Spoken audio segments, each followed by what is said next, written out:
Shalom saudara, kembali kita dengar firman Tuhan. Hari ini terambil dari kitab Injil Matius pasal yang ke-6.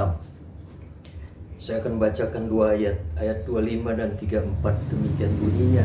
Karena itu aku berkata kepadamu, janganlah khawatir akan hidupmu, akan apa yang hendak kamu makan atau minum, dan janganlah khawatir pula akan tubuhmu, akan apa yang hendak kamu pakai. Bukankah hidup ini lebih penting daripada makanan dan tubuh itu lebih penting daripada pakaian? Ayat 34, sebab itu janganlah kamu khawatir akan hari besok, karena hari besok mempunyai kesusahannya sendiri. Kesusahan sehari cukuplah untuk sehari. Saudaraku, Tuhan Yesus kembali wanti-wanti berpesan kepada kita orang percaya. Jangan sekali-kali khawatir. Saudaraku, karena kekhawatiran itu adalah awal yang terus berlanjut di dalam jiwa kita. Dari mulai khawatir, kemudian kita meningkat menjadi cemas. Dari kecemasan kemudian menjadi gelisah. Dari kegelisahan kemudian kita bisa masuk kepada fase ketakutan. Nah, ketakutan kalau dia berlanjut, dia akan masuk kepada fase yang bernama depresi. Saudara-saudaraku, di wilayah ini iblis leluasa masuk melalui celah itu. Kalau kita sudah merasa takut, apalagi berlanjut terus kepada depresi, maka jiwa kita mulai ditekan. Kita mulai merasa tidak bisa tidur. Kita mulai merasa tidak nafsu makan. Maka pikiran kita terganggu. Doa kita juga tidak fokus lagi. Kita mulai meragukan kuasa Tuhan. Itu sebabnya sejak awal wanti-wanti Tuhan bilang jangan khawatir. Memang saudara-saudaraku, kekhawatiran itu bagian daripada tanggung jawab seseorang. Tetapi kekhawatiran itu kita bisa kendalikan, kita bisa manage, saudara. Tuhan Yesus bilang jangan kamu khawatir. Di ayat 25 dan 34 diulangi lagi. Janganlah kamu khawatir akan hari esok. Itu berarti ada sesuatu di balik itu, di balik ajakan Tuhan, di balik himbauan Tuhan Yesus yang berkata jangan khawatir, bahwa kita bisa mengelola jiwa kita supaya kita nggak khawatir.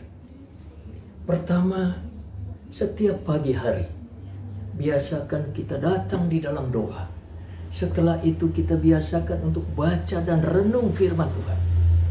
Kalau pembacaan dan perenungan firman Tuhan kita berikan porsi waktu yang cukup, saudara-saudaraku, yang memadai, maka yang lahir di hati kita adalah kebahagiaan, kedamaian. Dari hati itu dia terus melimpah keluar di mulut dengan ucapan syukur. Tetapi kalau porsi itu saudara kita abaikan, porsi membaca dan merenung firman Tuhan hari-hari kita abaikan, maka yang timbul, yang muncul adalah kekhawatiran, ketidakpastian.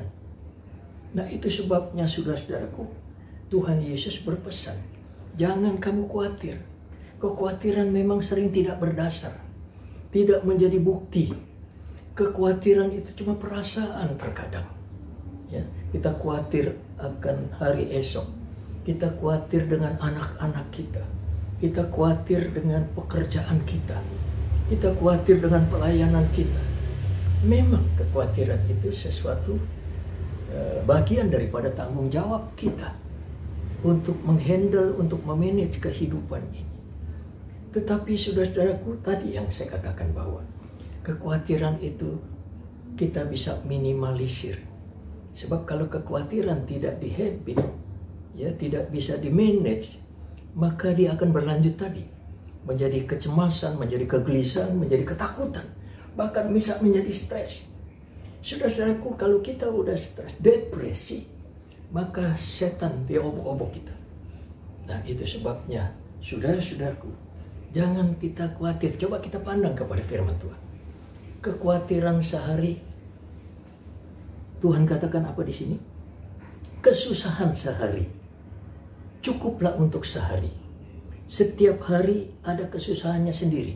Hari besok mempunyai kesusahannya sendiri. Itu artinya apa? Tuhan Yesus sedang berbicara tentang bahwa setiap hari ada pertolongan Tuhan. Buat setiap persoalan kita. Ada solusi buat setiap masalah kita. Itu sebabnya jangan kita khawatir. Dan kekhawatiran, saudara-saudaraku, ya, itu dia akan membuat jiwa kita itu tergoncang, tergancing. Di Amerika itu ada pendeta dan dokter, psikiater. Dia menyelidiki firman Tuhan yang terambil dari Amsal, bahwa hati yang gembira itu adalah obat yang manjur.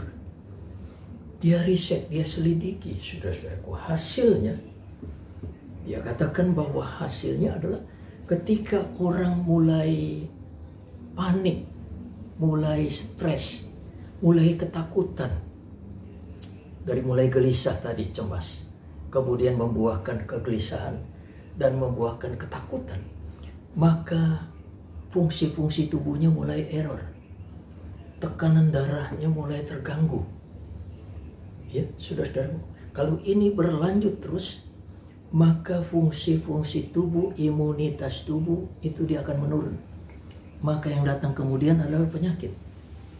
Tetapi ketika orang hatinya gembira, ketika orang hatinya senang, ketika dia happy, dia enjoy, saudara-saudara, maka fungsi-fungsi tubuhnya bekerja sangat sempurna. Kalau fungsi tubuh bekerja sempurna, aliran darah ke jantung dan kemudian ke otak lancar, sempurna, maka orang sehat. Orang yang sakit pun bisa sembuh. Ya, itu sebabnya dikatakan di dalam firman Tuhan, hati yang gembira adalah obat. Nah, itu sebabnya usahakan, saudara-saudaraku. Kalau Tuhan Yesus bilang janganlah khawatir, berarti ada upaya-upaya yang dia ingin sampaikan kepada kita. Baca dan renungkan firman-Nya. Baca dan renungkan janji-janjinya. Kalau janji firman Tuhan memenuhi hati dan batin kita, maka sekali lagi, yang lahir dari hati kita adalah kebahagiaan, kedamaian. Kemudian dia berlimpah keluar di mulut. Maka di situ ada ucapan syukur, kesukaan, kegirangan. Nah, pada hari ini, saudara-saudaraku, saya mau ajak saudara datang kepada Tuhan. Dia sudah mengalami, dia sudah memikul, dia sudah menanggung segala sengsara kita. Saudara bermula di Taman Getsemani, kemudian berlanjut dia tuntaskan pikulan beban-beban berat kita di kayu salib, di Bukit Golgota, di Kalvari. Yesus pemikul, Yesus penanggung dosa kita. Yesus memikul dosa kita, memikul kesengsaraan kita. Di dalam Dia, hati kita teduh. Di dalam Dia, hati kita damai. Di dalam Yesus, hati kita bahagia. Datang kepada Tuhan. Hari ini, apa masalah saudara? Tidak ada yang sukar di hadapan Tuhan. Bagi saudara, tidak ada yang mustahil kalau saudara percaya. Hari ini, saya mau ajak saudara berdoa. Mari kita datang kepada Tuhan. Bapa dalam Yesus, kembali kami datang kepada Tuhan. Kami sudah dengar firman Tuhan yang singkat sederhana.